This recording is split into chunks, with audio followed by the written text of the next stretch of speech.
예, 증시 전망대 방송 시작하겠습니다. 지난주는 트럼프가 상호 관세를 발표를 하고 또 주말에 중국이 맞보복하면서 이제 미증시가 급락을 하는 그런 모습을 보였죠.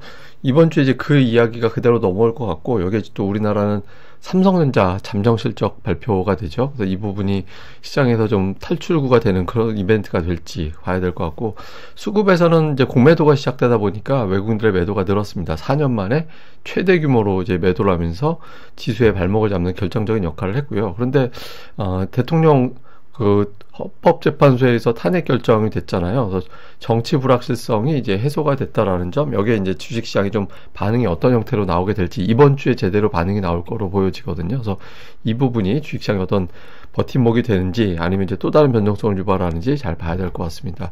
우선 지난주 미증시는 엄청나게 빠졌습니다. 뭐 주간 10%, 그러니까 지수가 10% 빠지는 게 쉽지 않은데, 어쨌든 관세라는 재료, 그것 때문에 정작 제일 많이 빠지는 건 이제 미국 증시가 되고 있고, 종목들도 대부분 다 뭐 반도체주 마이크론 테크놀로지 같은 경우는 무려 주간에 27%나 이제 폭락을 했고요.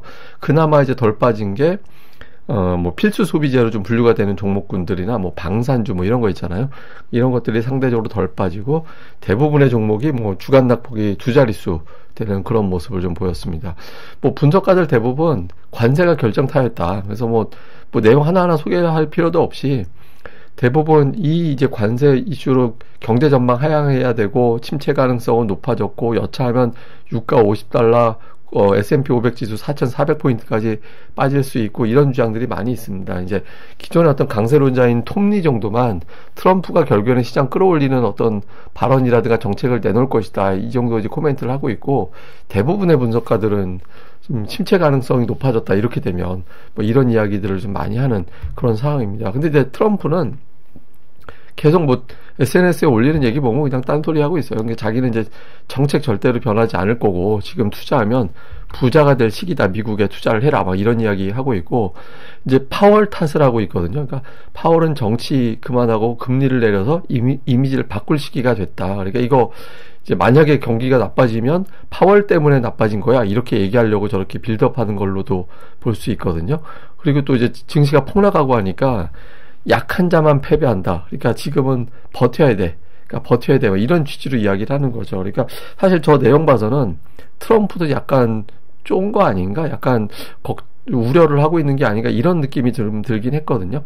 근데 어쨌든 내용 봐서는 뭐 당장 이렇게 변할 것 같은 느낌은 없잖아요. 근데 이제 트럼프가 이번 주에 뭐 관세 정책의 어떤 변화는 어떤 식으로 멘트가 나올지, 또는 이제 감세 정책이라든가 아니면 규제 완화라든가 뭐 하여튼 등등의 어떤 내놓을 수 있는 카드들이 있을 겁니다. 그러니까 이런 카드가 이번 주에 하나 정도는 나올 가능성이 있거든요. 그래서 그런 게 이제 나오게 됐을 때 시장이 어떤 형태로 반응을 하게 될지, 그러니까 이 부분도 좀 잘 봐야 될 것 같습니다. 그러니까 시장이 워낙 크게 빠졌기 때문에 트럼프가 아예 모른 척 하기는 어려울 거로 보여지거든요. 그래서 이번 주에 트럼프가 내놓는 카드, 그리고 거기에 대한 시장의 반응 좀 봐야 될 거고, 근데 이게 당장 보면 이 숫자 자체가 너무 터무니없게 나와서 시장에서 더 그런 것 같아요. 이게 무슨 논리적으로 저게 데이터가 나왔다 그러면 모르겠는데, 주요국에 이제 관세하게 우리나라한테 이만큼 관세 부과하니 우리는 관대하니까 그 절반을 관세로 부과할게, 이렇게 숫자를 제시한 거거든요. 근데 그 숫자가 안 맞아요. 예를 들어 우리나라 같은 경우는 50%를 미국에 관세 부과하고 있으니까 이제 한국은 25% 이렇게 얘기했다라는 거잖아요. 근데 실제 가중평균 관세율은 8.4%밖에 안 된다라는 거예요, 우리나라가 부과하는 거는. 그러니까 쟤네들이 이야기하고 있는 25%라는 수치, 또 기존 관세율이라는 50% 수치가 안 맞는다는 거죠. 그러니까 트럼프 특유의 일단 세게 질러놓고 그 다음에 이제 깎아주면서 인심 쓰는 방식. 근데 일단 우리는 삥 뜯기는 거니까, 그러니까 뜯기는 과정에서 그래도 이제 그나마 이만큼 했으니 선방하는 거, 뭐 이렇게 되는 분위기가 되는 거잖아요. 그래서 너무 터무니없이 해놔서 어쨌든 최종 관세 자체가 생각보다 높을 것 같다, 그러니까 이런 걱정이 되는 거죠. 그래서 관세가 높다라는 거는 미국의 물가가 올라가는 거고, 물가 올라가는 것만큼 소비가 줄어들 수 있으니까 경기 침체를 걱정하게 되는 그런 상황이 생긴 거죠. 그러다 보니까 캘리포니아 이런 데서는 우리는 미국에서 중앙정부에서 얘기하는 관세 상관없이 우리는 독자적으로 무역하겠다. 그러니까 캘리포니아주 한 곳에서만 연간 한 1,000조 원 정도의 교역이 발생하거든요, 저기 같은 경우는. 그러니까 뭐 저렇게 할 만하죠. 우리가 뭐 캘리포니아산 아몬드 뭐 이런 거 많이 먹잖아요. 그러니까 이런 등등 해가지고 굉장히 교역을 많이 하는데요. 그래서 일부 지역별로는 좀 반발하는 목소리가 나오기 시작했다. 이게 지금 미국 안에서 굉장히 어수선해지고 있는 상황입니다. 그러니까 이러다 보니까 또 미국이 어떤 형태로 보면 약점 잡힌 것 같이 보여서 다른 나라가 협상할 때 또 저걸 이용하면서 또 시간이 되게 길어지는, 이 국면이 또 길어지는 그런 상황이 만들어질 수도 있죠. 그래서 어쨌든 상황 자체가 좀 상당히 좀 꼬인 측면이 있다. 이렇게 봐야 되는 거고요. 그리고 지금 관세 국면이 쉽게 철회되지 않을 것 같다라고 보는 게, 뭐 이렇게 도박 사이트 아니면 뭐 확률 사이트 이런 데 있잖아요. 그 5월 안에 중국에 대한 관세가 철폐될 확률 3%밖에 안 된다고 보고 있고요. 캐나다의 어떤 부관 관세율이 이제 떨어질 확률, 이걸 갖다 이제 보면은 상반기까지는 그래도 반반 정도까지는, 그래도 상반기 한 반 정도로 좀 내려갈 것 같은데라고 보고 있고, 연말로 놓고 보면은 한 60% 정도. 그러니까 6월 넘어가면서부터는 아마 관세 협상을 해서 좀 내려가긴 할 것 같아. 그러니까 이렇게 보는 시각은 있는 것 같아요. 근데 어쨌든 저것도 어디까지나 그냥 확률이지, 그런다라고 이제 확신을 못 하는 거니까 지금은 투자자들이 가장 걱정이 최고조에 올라 있는 상태고, 그 상황이 주식시장에서는 그대로 반영이 되면서 이제 변동성이 커지는데, 그 변동성이 주로 일단은 좀 아래쪽으로 많이 이제 발현이 된 걸로 봐야 될 것 같습니다. 그러다 보니까 이제 위험 지표들이 굉장히 변화가 요란했어요. 미국의 10년물 국채금리인데, 이거는 조금 체크를 좀 해봐야 될 필요가 있는데, 어쨌든 이게 금리가 빠졌다라는 거는 미국의 어떤 국채를 이때는 안전한 데에 가야 돼라고 해서 국채가 제일 안전해. 그 다음에 이제 일본의 엔화 막 이런 식으로 가면서 국채 쪽으로 자금이 몰려가면서 국채 금리가 떨어지는 그런 모습이 나왔거든요. 근데 지난주에 이제 아랫꼬리를 길게 달았어요. 그래서 이게 그 파월이 금리 안 내린다라고 해서 꼬리를 단 건지, 아니면 저게 이제 국채 쪽으로 몰려갔던 자금이 이제 다 해먹었으니 방향을 바꿀 거야. 그러니까 이렇게 하는 건지는 좀 월요일이 중요하죠. 그래서 월요일에 미증시가 이제 급반등을 하게 되면 이제 자금이 빠져나가서 이제 주식시장으로 일시적으로 넘어간 거고, 그렇지 않다 이렇게 돼버리면은 그냥 파월 발언 때문에 일시적으로 그냥 이제 국채금리가 올라간 거였구나, 요 정도로 이제 해석이 되는 거죠. 근데 어쨌든 금리가 내려가는 게 나쁜 건 아닌데, 지금같이 안전자산 추구하면서 내려가는 거는 좀 불안정한 거죠. 또 변동성 지수가 45까지 올라갔어요. 이 변동성 지수는 한 달에 S&P 500 지수가 얼마나 변동을 보일까요? 이걸 갖다가 이제 수치화시킨 거거든요. 그러니까 이게 45% 변한다라는 건 어마어마한 변동성이 생긴다라는 거고, 저 수치는 코로나 때 이후에 가본 적이 없는 수치예요. 그러니까 코로나 때 저기까지 갔다라는 거는 경기 침체가 그때 당시 실제로 왔잖아요. 그러니까 침체를 걱정할 정도까지 데이터가 왔다라는 거거든요.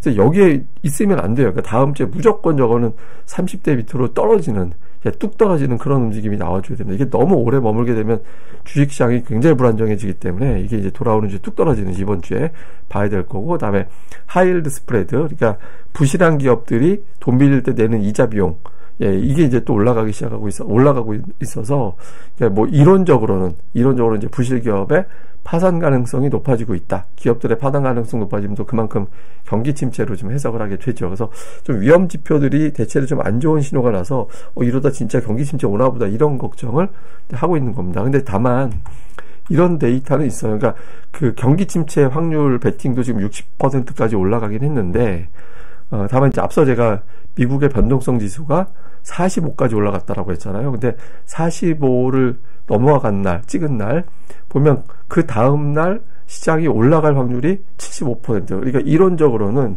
통계적으로는 월요일에 미증시가 올라갈 확률이 75%고 지수의 평균 상승폭은 거의 2.5% 정도.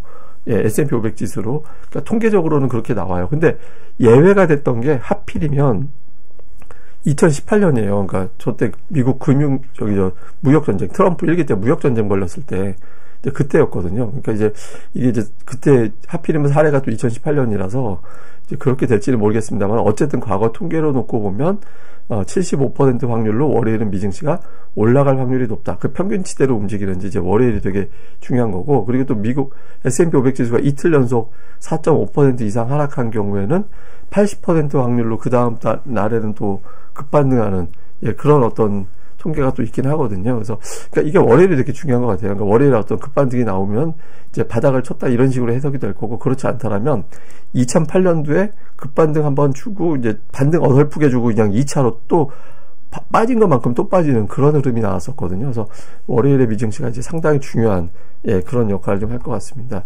자, 우리나라는 지난주에 그 미증시 뭐 상호 가는데 부과가 되고 그다음에 뭐 이런 등등의 어떤 이벤트가 미증시가 폭락을 하고 그걸 보고도 양봉이 나왔거든요. 그 둘 다 뭐 플러스가 난 건 아니지만 어쨌든 양봉이 나왔잖아요. 그래서 상대적으로 좀 잘 버티는 그런 움직임이 나왔죠. 근데 이게 이제 중국의 맞보복을 반영하지 않은 그런 숫자잖아요. 근데 그럼에도 불구하고 만약에 이제 월요일에 양봉이 나온다라면 좀 시장에서는 이건 이제 미국이 그냥 저고생을 하고 저 자금이 경기 침체보다는 그냥 미국만 저렇게 어수선하고 다른 나라 쪽은 그래도 오히려 우리나라 이제 경기 부양이라든가 뭐 추경을 비롯해서 이런 시리즈가 나오게 되니까 한국은 긍정적으로 가겠구나 이렇게 이제 평가하게 되는 거가 되는 거죠. 일단 월요일에 되게 많이 빠질 텐데 이제 이틀 동안 양봉을 만들어냈던 매수세가 그대로 또 가동이 되는지 좀 봐야 될 거고 코스닥 같은 경우는 사실 지금이 이제 보면 2020년 코로나 때 이렇게 엄청나게 밑으로 쭉 내려갔던 사례가 아니면, 그러니까 경기 침체로 가는 사례가 아니라면, 이제 분기 차트에서 60분기선 아래에서는 바닥이 나오긴 했거든요. 그러니까 저게 이제 침체로 가느냐 아니냐를 가늠해보는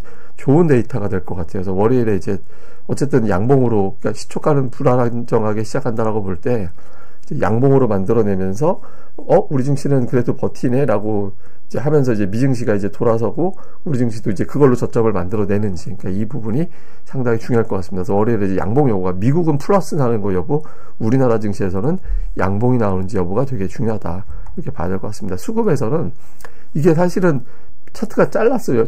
왜냐면 제가 이 차트의 기준선을 최대치를 3조 5천억 정도로 설정을 해놨는데 벗어나서 근데 지난주에 외국인 투자들이 무려 5조 8천억을 팔았거든요. 근데 저 주간 5조 8천억 매도한 게 2021년 8월에 그때 주간 7조 원 판 적이 있어요. 그때 이후에 최대로 매도를 했고 저게 이제 코스피만 판 게 아니라 코스닥 팔고 선물 36,000개 금액으로 3조 원 팔았어요. 그러니까 지난주에 외국인들이 10조 원을 판 거예요. 우리나라 주식시장에서. 그리고 콜옵션 팔고 풋옵션 사고, 그러니까 모든 것을 다 하방으로만 몰아가는 그런 형태를 보였죠. 그리고 이제 시가총액 1, 2, 3위 종목, 그러니까 하이닉스, 삼성전자, LG에너지솔루션, 그러니까 순서는 바뀌긴 했지만 시가총액 상위 종목 전차, 2차 전지, 우리나라 주요 수출, 그리고 이제 상공회의소에서 우리나라 이제 관세로 타격을 받는다라고 했던 업종을 집중적으로 매도하는 그런 모습을 보였거든요. 그러니까 이런 관세 자체를 의식을 하고 공매도가 재개된 거를 적극적으로 활용하고 있는 걸 보여준다. 실제로 보면 그 외국인들이 공매도 재개됐을 때 한 달 동안에는 코스피, 코스닥 다 주식시장이 이렇게 썩 좋지는 않았거든요. 그러니까 공매도 재개되면서 이제는 공매도 일단 쳐놓고 시작 이렇게 하다 보니까 이제 그 대차에 간 거 보면 한 60% 정도 종목들별로 보면 외국인들이거든요. 그러니까 최근에 외국인들 매도에 제가 보기에는 한 60, 70%는 공매도 아닌가 이렇게 추정을 하고 있습니다. 그래서 지금은 이제 또 하필이면 시기적으로 이런 것과 겹치면서 외국인들이 공매도를 첫 주에 대량으로 많이 쳤다. 그래서 요걸로 이제 끝낼지 아니면은 더 칠지 쇼커버로 바뀌게 될 거냐 아니면 이제 더 칠 거냐 요거는 월요일 오전 넘어가면서부터 이제 외국인 투자들이 선물을 뒤집으면서 갈 거냐 아니면 이제 그냥 만기까지 이렇게 놀자라고 해가지고 그냥 계속 흔들어 볼 거냐. 그러니까 월요일이 아까 제가 말씀드린 대로 양봉 나오느냐 그리고 월요일 밤에 미증시가 플러스로 마감되고 화요일에 우리 증시가 올라가고 이런 구도가 나오면 베스트한 거고 이제 그렇지 않다라면 이제 만기 때까지는 끌려간다라고 봐야 되는 거죠. 그리고 우리나라 이제 종목들별로 보면 코스닥은 지난주에 의외로 선전했잖아요. 그 에코프로가 주간으로 8.3% 빠진 걸로 나오지만 주 후반에 2차 전지주가 되게 많이 올라갔잖아요. 그 다음에 이제 제약바이오 종목군들, 그 다음에 엔터라든가 화장품과 이제 중국 소비주들, 그러니까 이런 종목군들이 선전을 하면서 코스닥 낙폭이 전 세계에서 가장 적은 그런 모습을 보였고, 코스피는 뭐 지난주에 다 부진했죠. 뭐 카카오 같이 이제 인터넷주 이런 것들은 관세하고 상관이 없으니까 관세에서 자유로운 종목이 이제 선전하고, 조선주도 이제 트럼프 정책 수혜주로 분류가 되는 종목이니까 이런 종목군들 정도를 제외하고는 이제 대체로 다 이제 많이 빠지는 이제 그런 모습을 좀 보였습니다. 이번 주는 보면 어쨌든 중국이 막관세 부과하고 베트남은 협상한다고 하는데 사실 베트남이 뭐 이렇게 미국 교역에도 어마어마하게 의미가 있다 이렇게 붙이기는 좀 그래요, 사실은. 그래서 트럼프가 막 베트남 사례 들어가지고 베트남에서 전화가 와가지고 우리한테 관세를 내릴 거래 이런 얘기했다고 막 자랑하고 하는데 트럼프가 그거는 쫄았다는 얘기거든요. 네, 그러니까 이제 어쨌든 이런 국면에서 중국이 저거를 했고 그 주초에 이제 미국에서 중국에 대해서 또 관세를 올리는 그런 조치가 나올 거냐, 아니면 이제 어떤 협상의 메시지 같은 게 나올 거냐. 그러니까 뭐 강원이 다 나올 것 같긴 한데 어쨌든 주초에 이 국면이 어떻게 가는지, 그다음에 트럼프가 증시 폭락하는데 이제 저 베센트는 그 정책 때문에 빠진 게 아니라 딥시크 때문에 메가세븐이 빠진 거라고 그런 소리 하고 있잖아요. 근데 어쨌든 뭔가를 제시를 해야 되거든요. 제시할 수 있는 게 일단 감세, 규제 완화, 관세 유연성, 이런 거 등등이 있을 겁니다. 그러니까 이 중에 이제 뭐가 선택적으로 나오게 되는지. 그 다음에 이제 미국은 이제 어닝 시즌에 들어가게 되는데 직전에 지금 자사주 매입이 중단되어 있는 시기거든요. 근데 올해 또 자사주 매입이 줄어들고 있대요. 이제 예년에 비해서. 그래서 조금 수급적으로는 미국도 좀 불안정한 그런 상태다. 근데 이제 공매도 쳐놓은 게 쇼커버가 되는지가 되게 중요할 거고, 우리 증시는 이제 외국인들이 공매도 많이 치고 있는 상태라서 이게 어떤 형태로 바뀌게 되는지, 그리고 삼성전자 실적, 이게 최근에 추정치가 좀 상향되고 있어서 삼성전자가 지금 어느 정도 시장을 지탱해주는 역할을 할 거냐. 그 다음에 이제 코스닥은 제약주, 2차전지 이런 것들이 최근에 제약주는 많이 관세하고 상관없다라고. 이게 또 이제 뭐 새로운 관세 어쩌고 트럼프가 발언한 건 있어도 어떻게 될지 모르겠는데, 어쨌든 지난주에는 제약주하고 2차전지가 선전하면서 지수 방어가 됐거든요. 그래서 이번 주에도 코스닥은 상대적으로 이제 좀 방어를 해내느냐, 그리고 무엇보다 우리 증시 자체는 정치 불확실성이 해소된 걸로 볼 거냐. 저렇게 본다라면 이제 올해 아시아 또 유럽에서 보면 독일하고 중국이 괜찮았었잖아요. 최근에 이제 유럽 증시가 혼란하긴 하지만, 근데 그게 이제 부양을 계속하는 국가들 쪽으로 매수가 붙었던 거거든요. 그래서 우리나라가 이제 그런 취급을 받을 수도 있어서 이 부분도 이제 추초에 영향을 발휘할 수 있는지 좀 봐야 될 것 같습니다. 어쨌든 주초에 아시아 증시의 어떤 반응, 그러니까 관세와 맞보고, 이게 중국이 지금 안 빠졌거든요, 주식시장이. 그러니까 저 상태에서 중국이 버텨내느냐, 그러니까 미국만 이제 뭐 저러고 다니고 우리나라는 좀 덜 빠지고, 요 정도가 과연 이제 성공해낼 수 있는지. 그러니까 아시아 증시가, 왜냐면 아시아가 빠지면 미국이 또 영향을 받고 이게 지금 계속 악순환이 돌 수도 있거든요. 그래서 주초의 움직임이 중요하고, 그다음에 외국인들이 제가 보기에는 저 매도는 공매도 비중이 상당히 높다라고 보는데, 주초에 이제 하락을 이용을 해서 공매도를 계속 칠 거냐, 아니면 이제 돌릴 거냐. 예, 그리고 삼성전자의 역할. 그러니까 삼성전자가 이제 돌린다는 얘기는 외국인들 어마어마하게 누적된 선물 매도가 매수로 바뀐다는 의미가 될 수 있으니까 삼성전자의 역할, 그 다음에 이제 코스닥에서 대형주, 2차전지, 제약바이오, 엔터, 그 다음에 반도체, 이런 종목군들이 대형주군으로 들어가는데, 이런 쪽에서 어떤 변화가 나와서 코스닥 지수를 좀 버티는, 이게 코스닥 종목군들이 관세에서는 좀 벗어나 있는 종목군들이 좀 있거든요. 그래서 그런 어떤 계기를 만들어낼 수 있는 거냐. 그러니까 좀 이런 종목군들의 역할을 좀 주목을 해봐야 될 것 같습니다. 근데 이게 제가 오늘 보면 트럼프 1기 때 연도별로 주식시장 움직임이거든요. 근데 2018년도는 다 빠졌어요. 그때 이제 미국, 중국, 그때 미국과 중국 간의 무역 전쟁이었잖아요. 근데 우리나라가 되게 많이 빠졌죠. 그러니까 중국보다 그때는 더 많이 빠지는 그런 모습을 보였었거든요. 그래서 좀 많이 고전을 하는 그런 모습을 보였고, 전 세계에서 우리나라만큼 빠진 나라는 중국 다음으로 우리나라, 하여튼 그때 제일 많이 빠졌어요. 어느 정도 빠졌냐면, 그때 당시에 이제 S&P 500 지수거든요. S&P 500 지수는 9월까지는 올랐어요. 올랐다가 9월부터 4분기에 빠져가지고, 그때 고점에서 저점을 연결하면 한 20% 빠졌어요. 예, 근데 이제 상반기에 많이 올려놨기 때문에 연간으로 6% 빠진 걸로 막았던 거였거든요. 근데 코스피는 그때 당시 2월부터 빠졌어요. 빠지고 3, 4월 버티다가 6월부터 또 빠지고. 근데 어쨌든 피크 대비 저점까지가 24% 정도 빠졌거든요. 그래서 그때 이제 고점 대비 미국은 20%, 우리나라는 24%, 그때 무역전쟁 때. 그러니까 연간 낙폭 말고 피크 대비 저점까지의 낙폭이 그 정도 빠졌거든요.